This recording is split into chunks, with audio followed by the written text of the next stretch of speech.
Mashaba. I'm going to the first thing. Okay. Link to the first thing. First thing. No, you.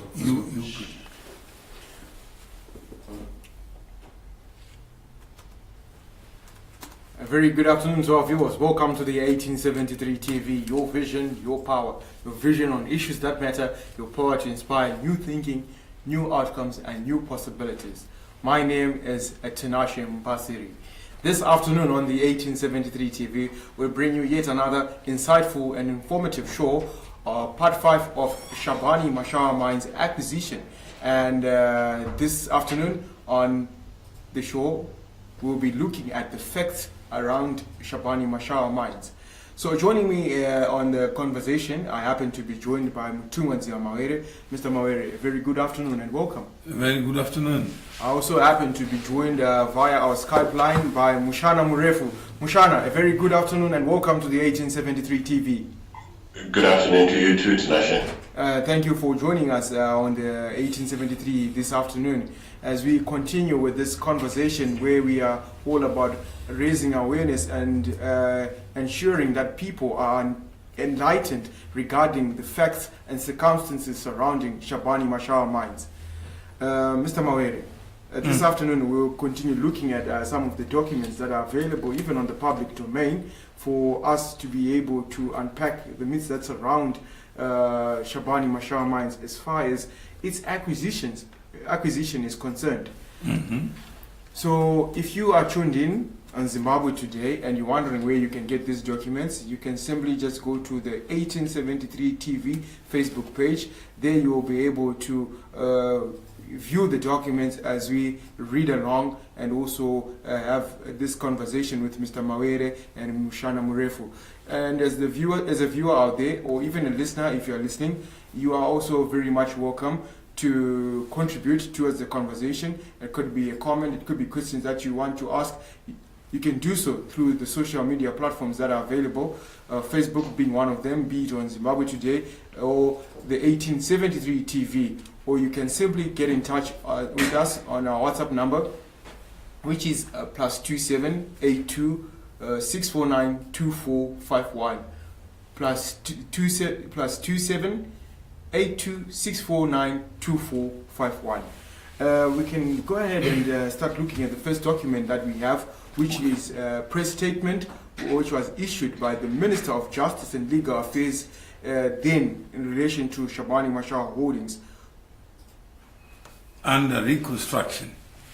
And this was in response to press statements that had already been issued that was in the public domain. So if we look at the statement by the then Minister of Justice.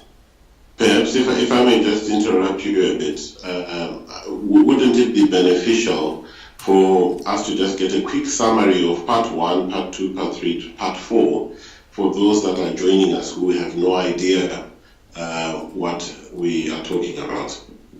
Okay.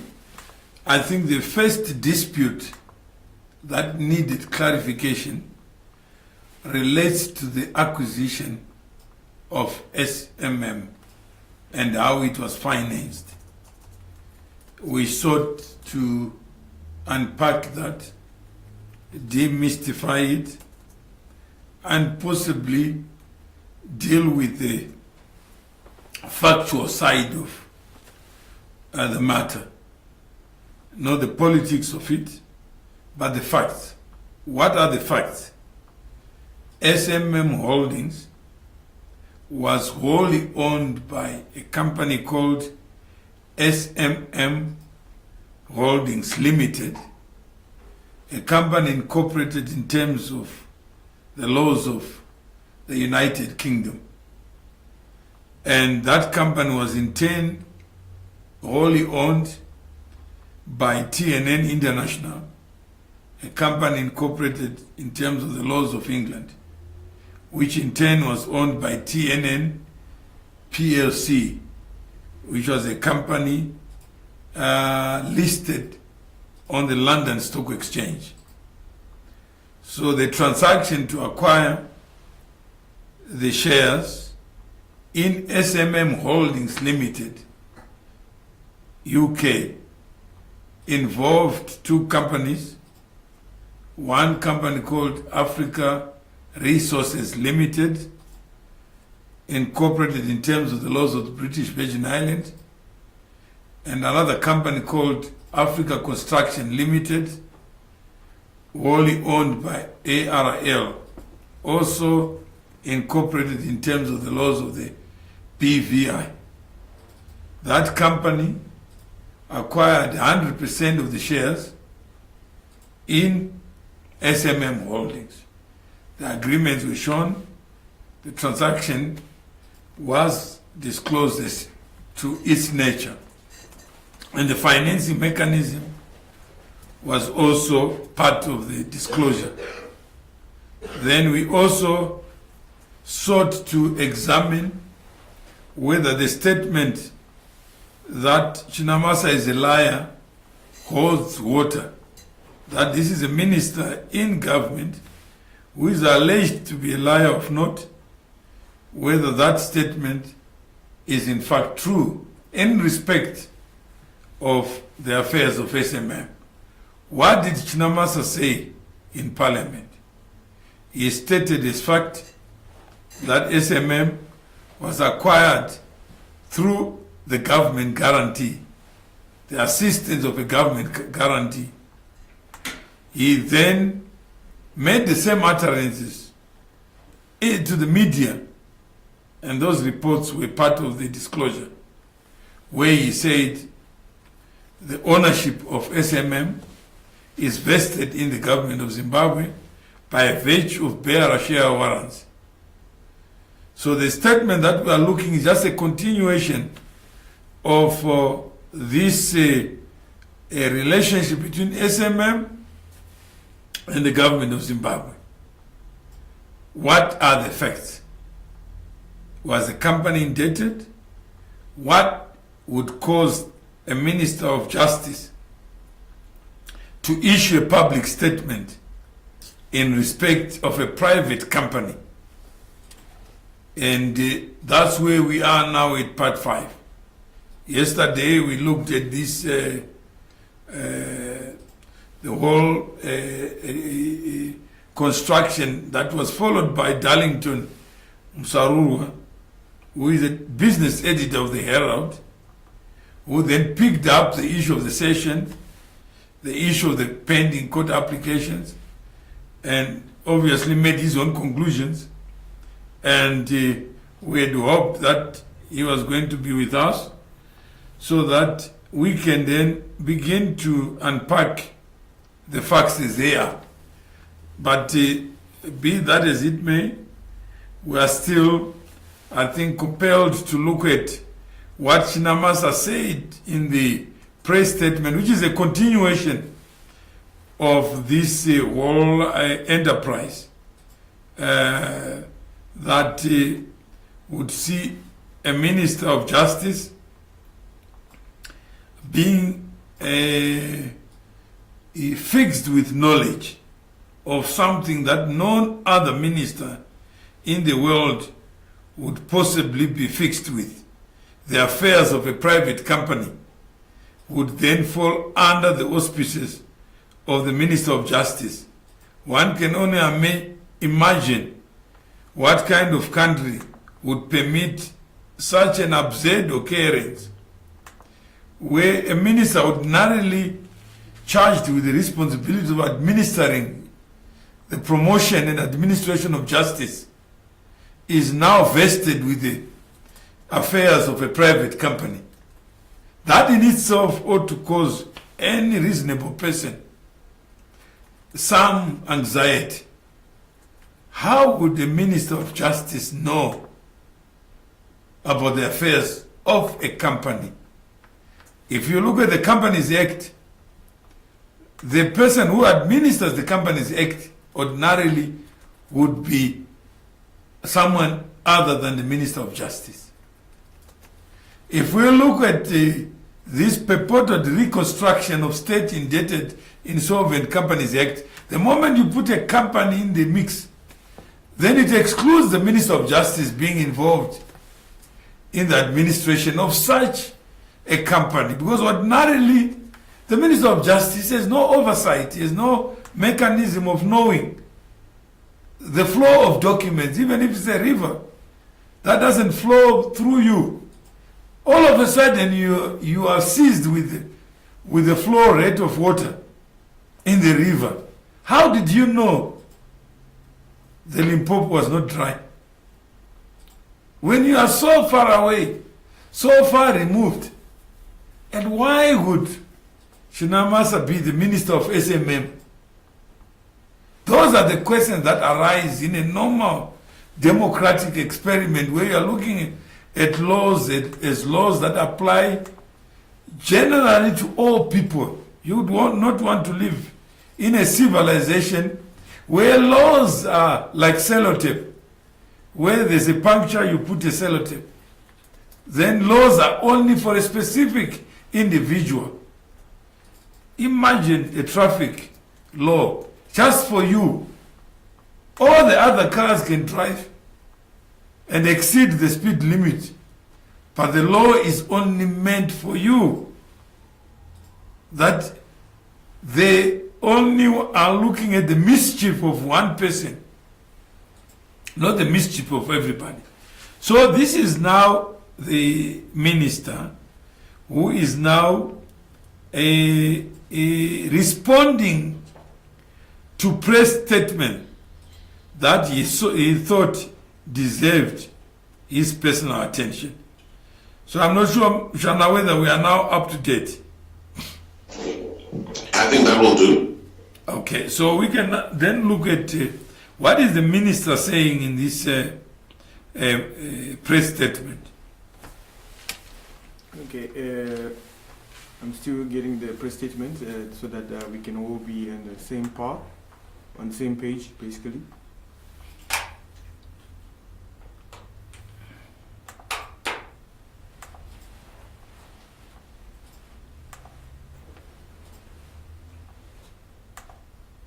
So to our valued viewers, those of you who also want to go through the press statement, you can do so on the 1873 TV Facebook page. So the press statement by the Minister of Justice and Legal Affairs and Resport.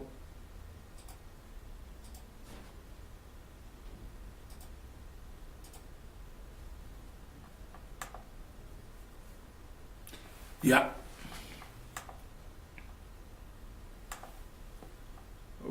Okay, as we go on to the 1873 TV Facebook page, the statement is now available.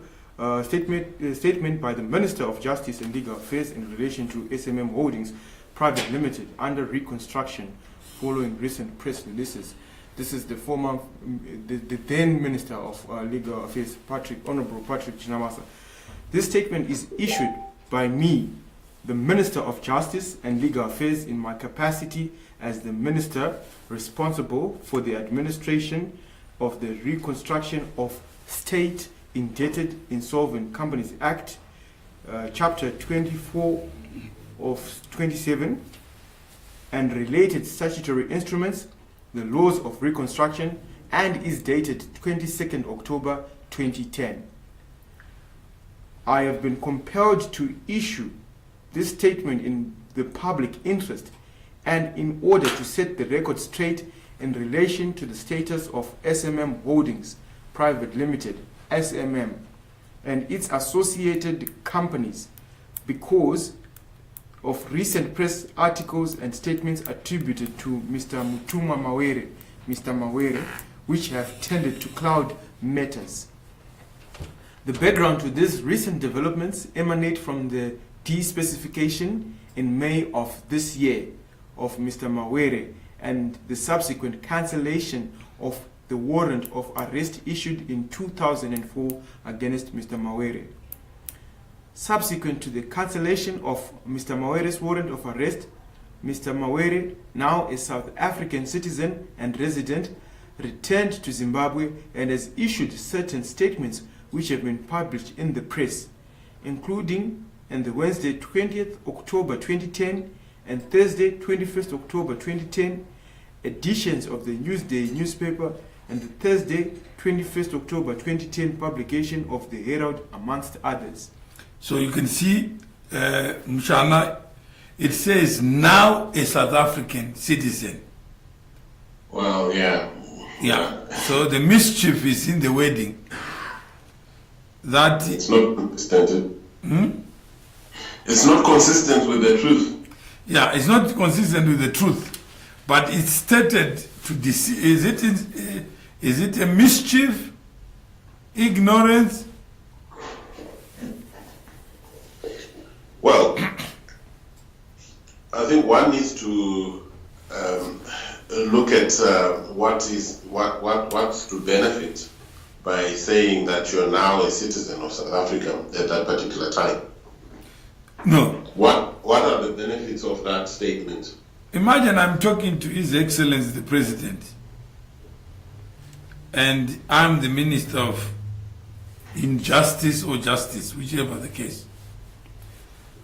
What would be my statement? Mawere ran away from Zimbabwe, acquired citizenship in South Africa to hide outside the reach of Zimbabwe. Because you must read this statement in relation to paragraph what? Is it paragraph 3? He is stating that first there was a warrant of arrest, then there was a despecification. Is that correct? Yeah. And all those are limiting orders. A warrant is a limitation of rights. Specification is a limitation of rights. So if you admit that Mawere is a South African citizen, then you have to answer the question, why did you specify him? That's why the word now. Now. So it fits in with the narrative that then he was within the ambit of Zimbabwe. Then he located himself outside the ambit of Zimbabwean laws. And he miraculously got South African citizenship. Okay, we have Emmanuel Pilime on the Zimbabwe Today Facebook page. He states that seriously, people still crying over spilled milk. What do you have to state to such individuals with such a perception? Yet what we are trying to bring out at the end of the day is this mischief of such public office bearers in a constitutional democracy who are supposed to uphold, promote and protect the constitution. So I think, Mashaba, Tinashe, one thing you need to understand is we are a heterogeneous group in the world, in a country, in the workplace, okay? We are informed by different circumstances. And as such, our expectations, our aspirations are different. So, yes, there are people who might look at this issue and think, well, this has nothing to do with me. Because these issues, in their view, do not affect them. And this whole idea of us assuming that everybody has the capacity to comprehend matters to a larger scale is actually flawed. You know, you will have people who are narrow-minded, who can't see beyond the extent of their nose. And it's not their fault. This is informed by their experiences. So we have to be able to accommodate people who do not understand how it affects them, and perhaps try and explain to them that, well, whilst this issue happens to SMM, there is a potential that if this is not curbed, this practice, if it's not nipped in the bud, it will extend to other areas which will affect you individually. In fact, you can go beyond that. Citizenship is not free. It's not costless. That actually the use of public power is power that is borrowed from the people. So if the people own a government, it is their government. And anyone who acts in the name of government ceases to be a personal actor. So any actions that are done in the name of government, by default, they affect everybody. Any law that is enacted, that law poses a risk to everybody. The law is still in place. The morality that informed it is still alive. And those who believe that a government can be remote, can be spoiled milk, that the use of public power can be relegated to milk that is spilled, then they have themselves to blame, because those in power may have private disputes. Imagine, Mushana, some crazy president wants your wife and he passes a law to disable you and separate you from your wife. Then somebody says, if you are ugly, you don't need to be handsome because of a law. But the law allows you to do that which you cannot do ordinarily as a private citizen. If you have a fight with somebody in government, then they go and manufacture a law that doesn't exist just to catch that which they cannot catch if they were private. Then somebody says, seriously people, I want to be president of Zimbabwe and I don't want to know about Hitler. What would you say? You can't say it's pluralism, because pluralism is accepted provided that a government draws its legitimate authority from the will of the people. And it is the governed who have that power to decide. So it is important that the facts are laid bare, so those who want to understand where public power ought to start and public power ought to stop, they may know better. Because there are a lot of things that happen in the name of public interest. What is Chinamasa saying? He is saying that is compelled in the public interest, not in the private interest, to issue a press statement. The same government de-specifies you, cancels a warrant of arrest. Another minister in the same government says, notwithstanding that, it doesn't matter because I'm not involved in the grounds for this specification, but I still hold tight on what I believe to be the truth. What interest would that minister be pursuing? Is it public?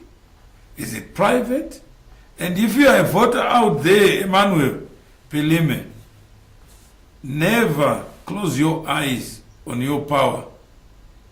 Any use of it, any drop of poison in a glass of water makes the whole water poisonous. So don't fool yourself to assume that use of public power can surrender itself to private interest. And we also have Mangena Tawedzero, who states that we need you, Mr. Mawere, in Shabhani. Again, you see one construction which says Mawere was in Shabhani, So he must come back. So this one is coming in good faith, but with limited knowledge. Can you imagine the power of ignorance in distorting facts? But the person is genuine in saying, we need you. Who is we? And we need you in a geography called Shabhani. Imagine Bill Gates, chairman of Microsoft. There's a problem in the Philippines. They said, we need you, Mr. Gates, to come to Philippines. To do what? Because the laws of the country in the Philippines must be adequate to protect and promote the interests of a company, but not allow a public officer to distort the truth, take property from somebody using the power of the law. What happens to the ownership yet Zimbabwe former employees? Joel is asking a question. That Mr. Mawere, I don't care about rule of law. What I do care is the former employees of SMM must get their houses. That's one view, informed by this idea called ownership. And what Mushana was talking about, that an injury to one is not an injury to all. And it's so pervasive that the last, 13 years, the company has been under the control of a person appointed not by a court of law, by a minister of justice. Imagine a minister of justice being vested with the power to know the affairs of a company, appoint an administrator, and the power given to shareholders to appoint, that power is divested by an act of state. Now the person is asking, don't worry about the rule of law, worry about housing. Not that housing is not important, it is important. We need to be able to address the issue of housing in a holistic manner. And how do we address it? Can you ask Mandela, in prison, can we negotiate? What was Mandela's response? How can a man in shackles or shackled be a negotiating partner? Remove the shackles, remove the law that gives you this unfair advantage. Then we can talk. So I hope, Joel, you can understand the prescripts of the law and the limitations it imposes, not just on public officials, but on all of us. Worry more about the use of your power in the name of government than the status of the victim of the abuse of power.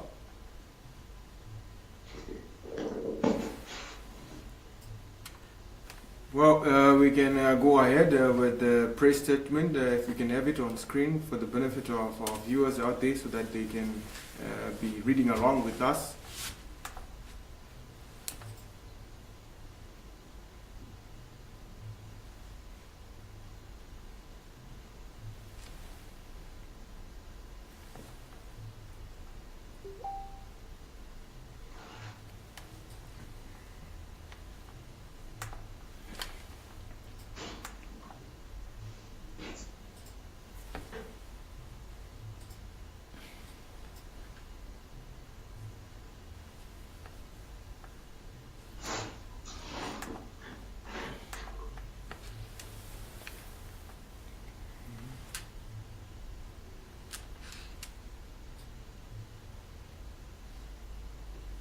We got it.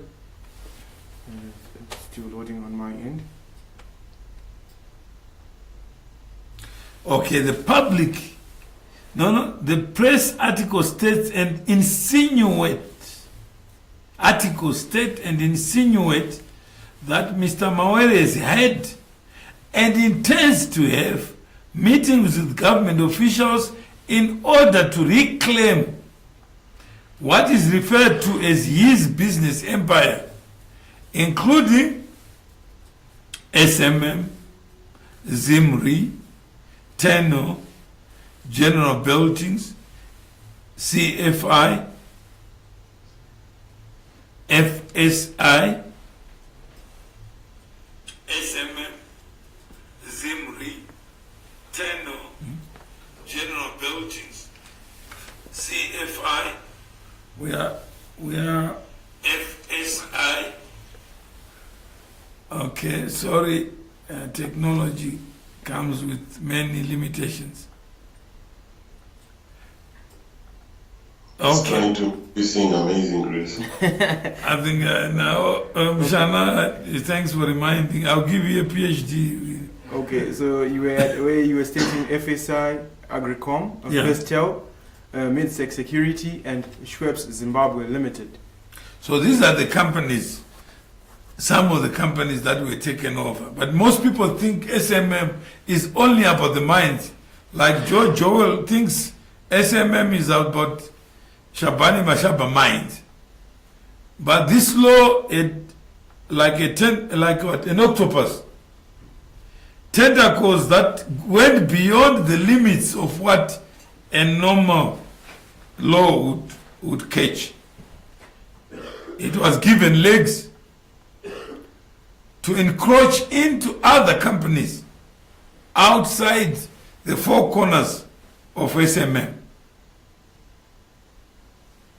And this is the Zimbabwe that we have today. I can see we are,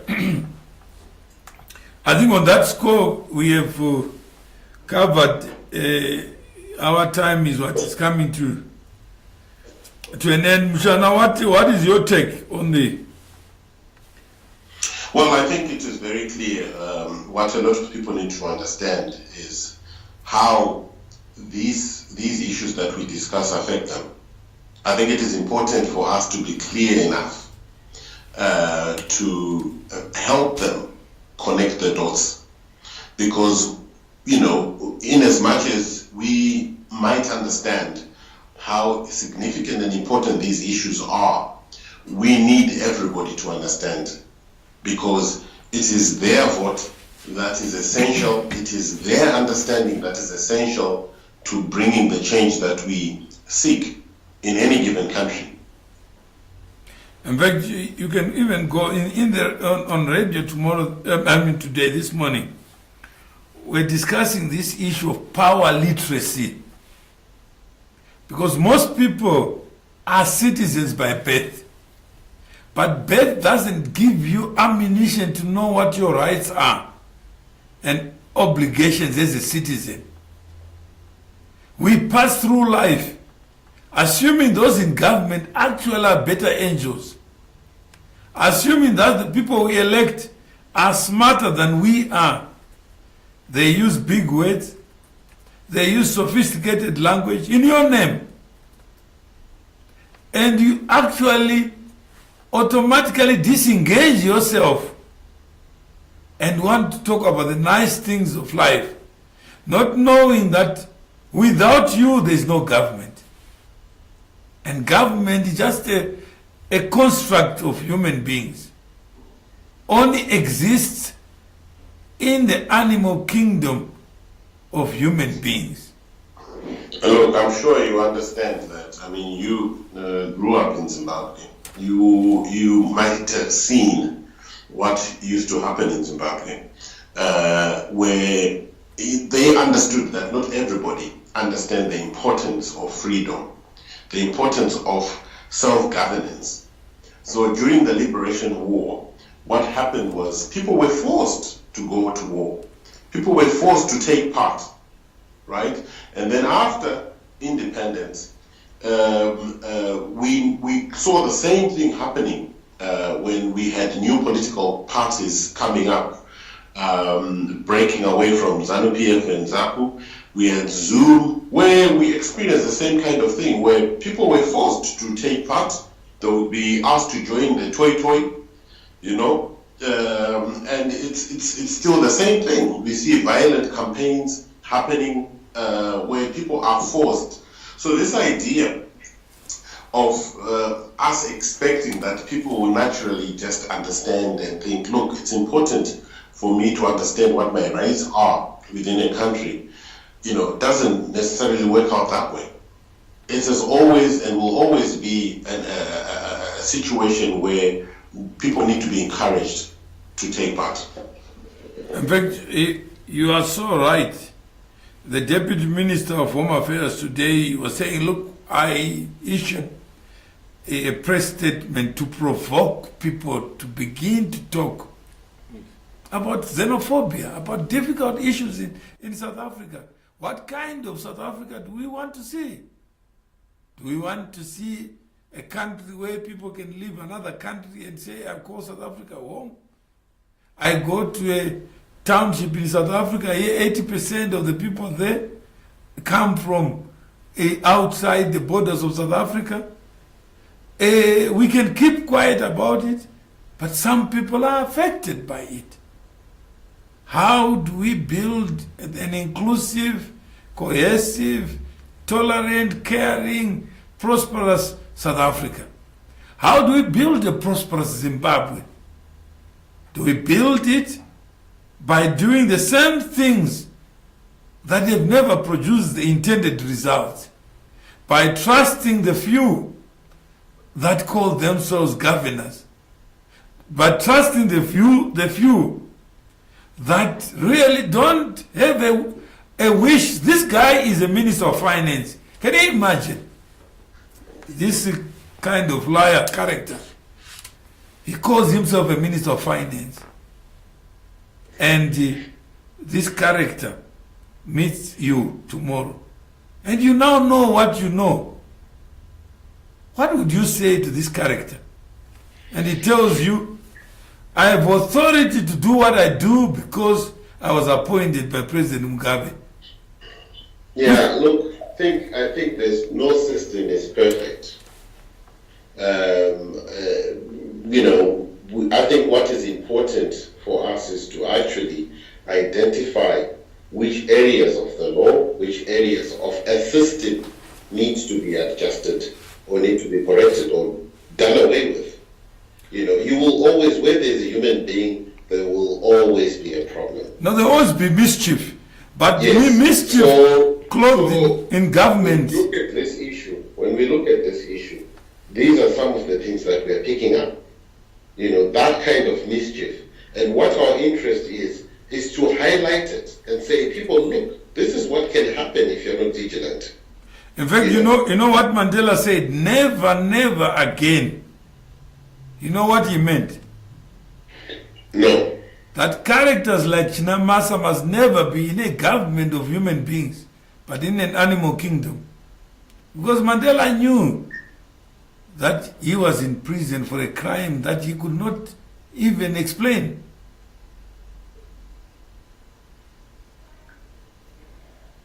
And today is Mandela Day. So, Mushana, what would you say? Message to all Africans. What I'm saying is exactly what I'm saying, that people need to be vigilant. People need to realize that they have to take responsibility as individuals to take part in these affairs. You can't leave it to anybody. You can't leave it to other people who you think matter the most. You are important. You'll get affected one way or the other. So you need to take the initiative by starting to understand what your responsibilities are as a citizen. What does the law even say? You know, get a copy of the Constitution. It's not a very difficult book or document to read. You know, start off by understanding what the supreme document that governs all the laws in the country says. And then you become enlightened. And then you start to ask the right questions. In fact, finally, we have Sharon CM is saying, vanhu vezimbabwe, people of zimbabwe, tinoda kudzidziswa. We need to be taught and must be willing to learn for positive change to happen. This is a good program.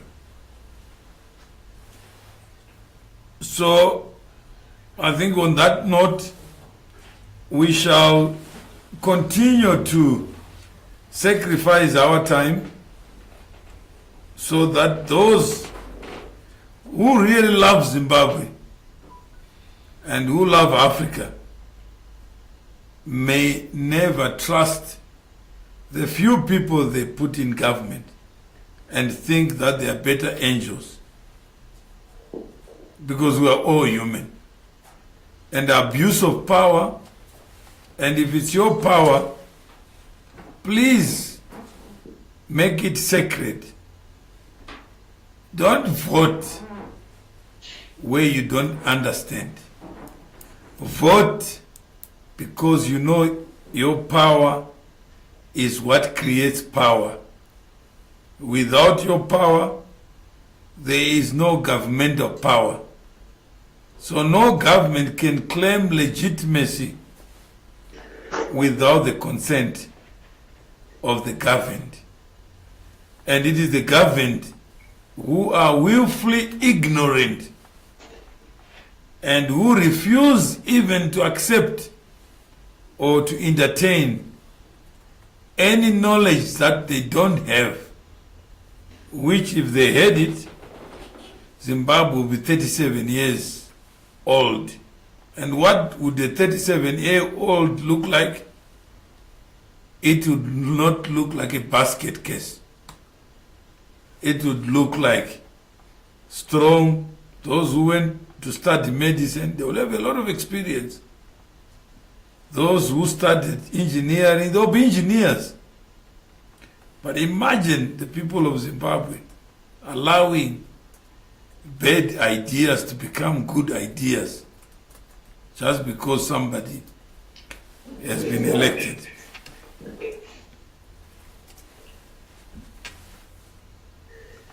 And before we close this program, be sure to join us tomorrow morning between 6 a.m. and 9 a.m. on the Continental Sunrise Breakfast Show that is on the 1873 FM. And how can you possibly tune in?